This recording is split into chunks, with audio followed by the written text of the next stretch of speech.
Straight ahead on 12 News, could it be a byproduct of the national election? Gun shops report an uptick in sales. Plus, how old is your fire alarm? Local fire officials say it might be time for a replacement. And later, getting you ready for the winter months with tips to help you save on heating costs.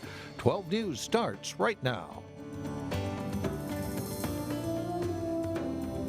Hello and thanks for joining us. Now that we are less than a week away from the presidential election, some gun stores are seeing sales soar. Yeah, some people are worried that gun laws might change depending on who wins the race. Reporter Sonia Goins has more. We just opened about 2 years ago. The Osseo Gun Club and Pro Shop has a very large indoor firing range. The shop also offers gun safety classes. They also rent and sell firearms. Everybody's still in a wait and see mode. Co-owner Janine Gill says recently there's been a slight increase in sales. There's definitely been an uptick in speculative buyers that are anticipating a shortage of firearms. Some people are concerned lawmakers may target assault rifles and reinstate a ban. These types of weapons have been involved in some of the deadliest mass shootings in this country. So this is a pretty typical modern sporting rifle. It's the new term for this kind of rifle, also known as an AR-15. Compact pistols are also a hot ticket item. These are very popular because they're customizable, they're affordable, they're reliable. Some folks are also coming in for magazines. They're worried that lawmakers could pass legislation that would limit the capacity of magazines. While gun owners stock up on their favorite firepower and ammo, shop owners say after election results could make sales go up even higher. After next week, that could make a big difference in gun sales, which could very much increase through the rest of the year. In Osseo, Sonia Goins, 12 News. And the Osseo gun shop owner says another factor with the rise in sales is the upcoming firearms deer hunting season. The scene at Plymouth City Hall looked just like Election Day. On Tuesday, early voting began with ballots fed to the same machine as on Election Day. This is a brand new option for voters, and they have been turning out in high numbers in Plymouth. And City Clerk Sandy Engdahl said 900 voters cast their ballots on Tuesday, which is about 400 votes higher than normal. You're able to feed that ballot through the tabulator like you would on Election Day. There are no envelopes. It's great for the voter. It's also great for us administratively in having to open up all those envelopes and feed those ballots through a tabulator. It's right then and there. Early voting will continue Friday and Saturday and again on Monday. No results will be reported until the polls close on Election Day. Minnesota teens are smoking less, drinking less, and less sexually active. Those are some of the findings of a new survey conducted by the Minnesota Department of Health. Delane Cleveland joins us now with more. Delane? Mike and Alex, the state health department conducts this survey of 5th, 8th, 9th, and 11th graders every 3 years. And there are certainly some positive trends to report, but there's also plenty of room for improvement. Among the positive findings, smoking rates among those teenage groups have fallen to an all-time low. However, twice as many 11th graders admitted to using e-cigarettes. There's also an uptick in the number of obese students. But while most of the health trends were generally positive, disparities in tobacco and alcohol use still exist for teens living in poverty and students of color. Another troubling statistic showed a rise in emotional or mental health problems. The survey found that 1 in 5 students showed signs of depression, and 12% of high school juniors reported that they seriously considered suicide in the past year. You can check out the results yourself on the Minnesota Department of Health website. Mike? All right, thank you, Delane. Firefighters will tell you that even one death from a house fire is too many, but this year Minnesota could see a record low number of fire-related deaths. So far this year, there have been 26 fire deaths in Minnesota. At this time last year, that number was 57. But compare that to 1974, when 135 people died in fires, and you can see the trend is heading in the right direction. Right now, the state is on a pace that we could have the least amount of fire fatalities in the state's history. Sadly, one fire death in Brooklyn Park this year added to the numbers. But Maple Grove Fire Inspector Eric Lynn says the lower numbers may be proof that we are doing a better job of paying attention to fire safety messages about space heaters, the use of candles indoors, and one other threat. Smoking typically results in the greatest amount of fire fatalities, and I think that the numbers are down this year primarily because we haven't had as many fire fatalities caused by careless smoking. Lynn says fewer smokers may be the reason for fewer smoking accidents.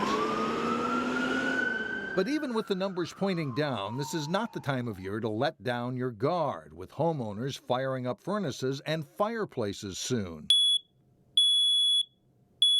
So firefighters are renewing their annual message about making sure batteries and smoke alarms are fresh. But this year, there is something new to think about. For the first time, we're recommending that everybody completely replace their smoke alarms at 10 years of age. So the manufacturers now recommend that when the smoke alarms hit 10 years of age, they should be replaced. There should be a date on the back of your smoke alarm. If there isn't, it's probably too old anyway and should be replaced with updated technology. The photoelectric smoke alarm will do a much better job of sensing that fire and giving you the maximum amount of time to get out of the home. Look for the P on the alarm that stands for photoelectric. It's part of a safety message that's working to save lives. We all know one is too many, and we will continually strive to get to zero. And so far this year, 5 deaths have been attributed to careless smoking. And firefighters remind you to check those smoke alarm batteries this weekend when you change the clocks as we go back to standard time. A Robbinsdale park could receive a big upgrade, unlike anything the city currently has. Robbinsdale wants to replace aging equipment at Kelly Park. Park officials recommend a climbing structure called the Explorer Dome. It costs $55,000. Central Park in Maple Grove has a similar structure. Robbinsdale is applying for a grant that would pay for about half the cost through the Hennepin County Youth Sports Program, which is supported by the Twin Stadium tax. The city also applied for a grant to make fitness equipment and gym upgrades at the Robbinsdale Community Gym and Fitness Center. Well, it will get colder eventually. Up next, tips to make your furnace work smarter, not harder. And then later in sports, highlights from a pair of key section volleyball matches in the area. But first, plenty of sunshine on Thursday.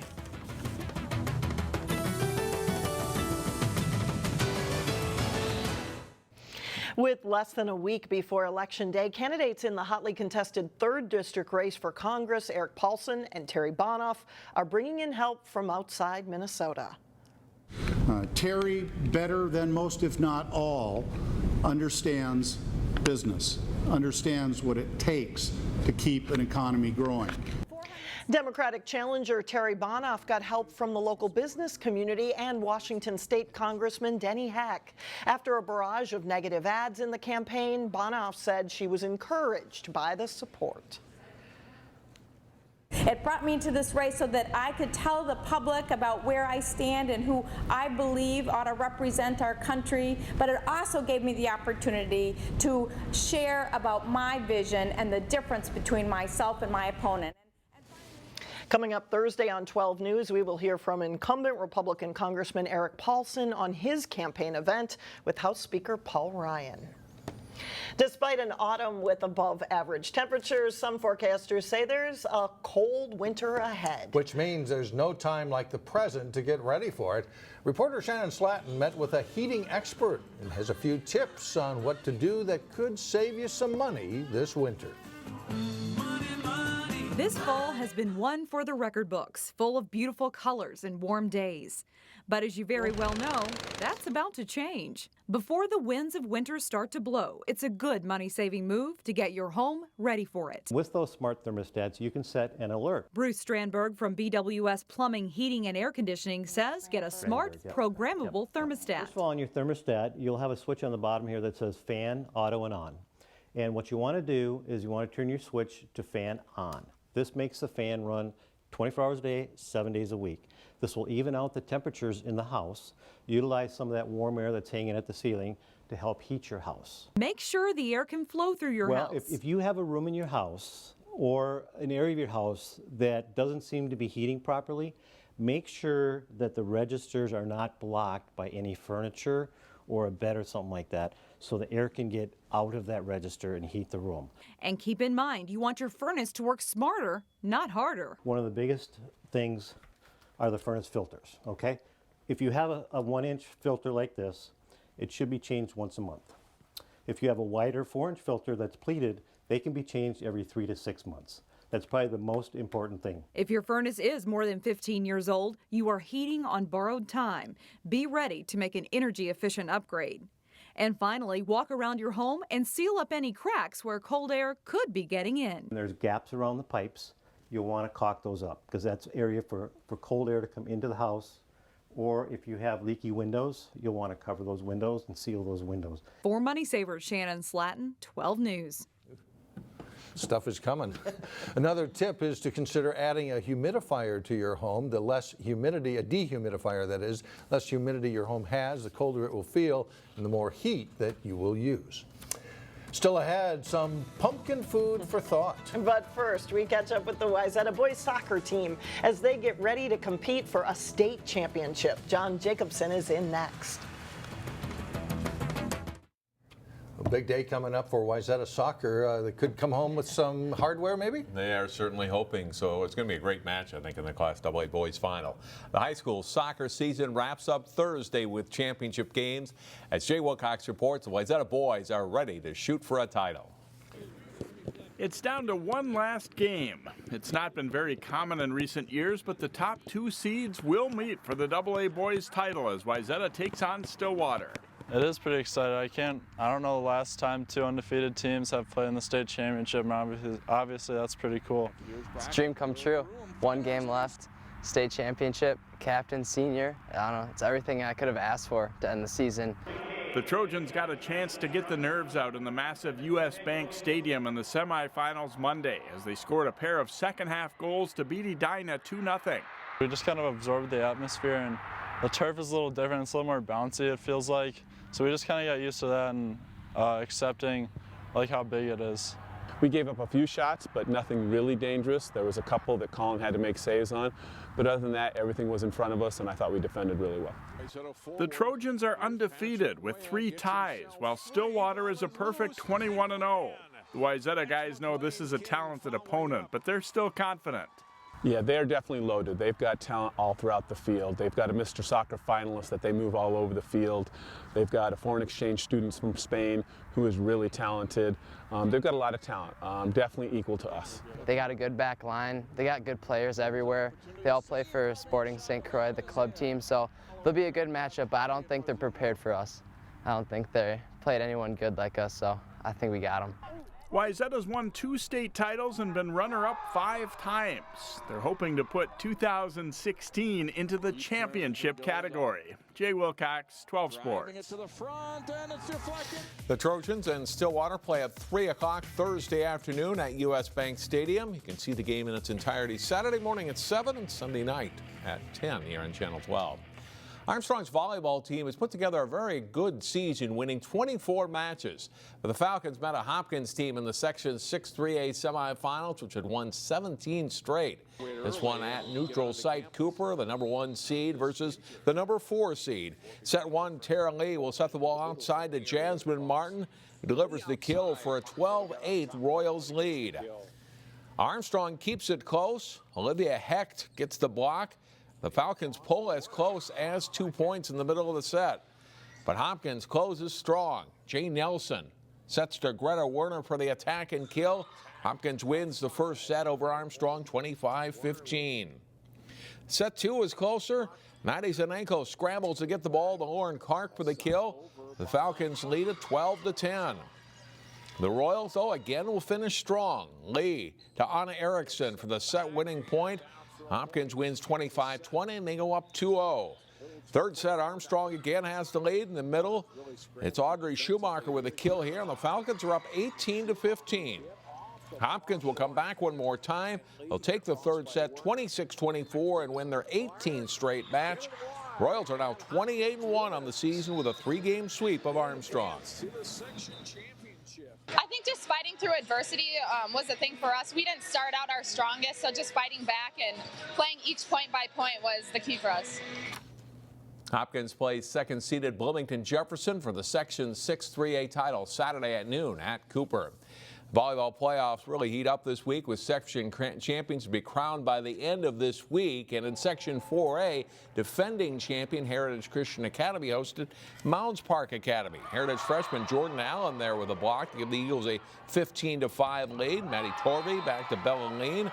Another point for HCA. Set point, Leon returns the favors, setting the kill. Torvey delivering, and Heritage wins 25-14. Eagles will run the slide play here, and Leon she'll crack the kill off the block. Heritage 8th grader Ainsley Halverson will fire an ace serve, and the Eagles win set 2, 25-10. Heritage continues to dominate in set 3. Leon a big cross-court kill for a 20-10 lead. And then on match point, Margaret Wetterstrom puts it away, sending the Eagles to the section final against Nova Classical Academy Thursday night. A match at Bloomington Kennedy High School. And that's a look at sports. 5 3A volleyball highlights coming up Thursday starting at 4. Okay, thanks a lot, John.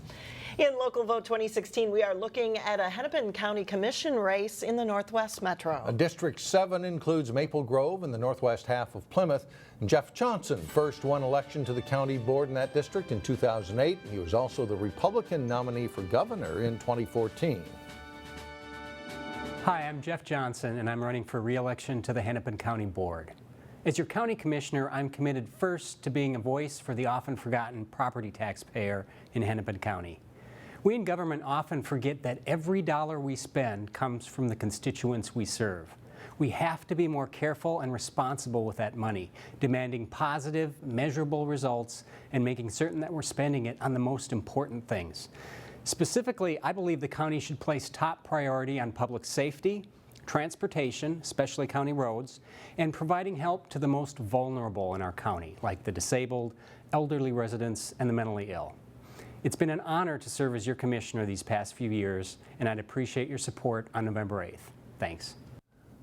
Wayne Pollock of Maple Grove is also running for Hennepin County Commission in District 7, but declined the invitation to record a statement. Up next, giving a second life to your Halloween pumpkin. We will show you how when we come back. And finally, what happens to all those pumpkins after the ghosts and goblins go away? Well, all those jack-o'-lanterns actually get a second life. The Hennepin Recycling Group recycles pumpkins at Brooklyn Park's Central Park, across the street from the City Operations and Maintenance Facility. Just look for the big bin. Pumpkins will be collected through November 7th. So what happens to them all? Well, they become compost and used to add nutrients to the soil for various landscaping projects. Good use for them. Absolutely. That's it for now. Thanks so much for joining us, everyone. We will see you back here again tomorrow, Thursday, starting at 4.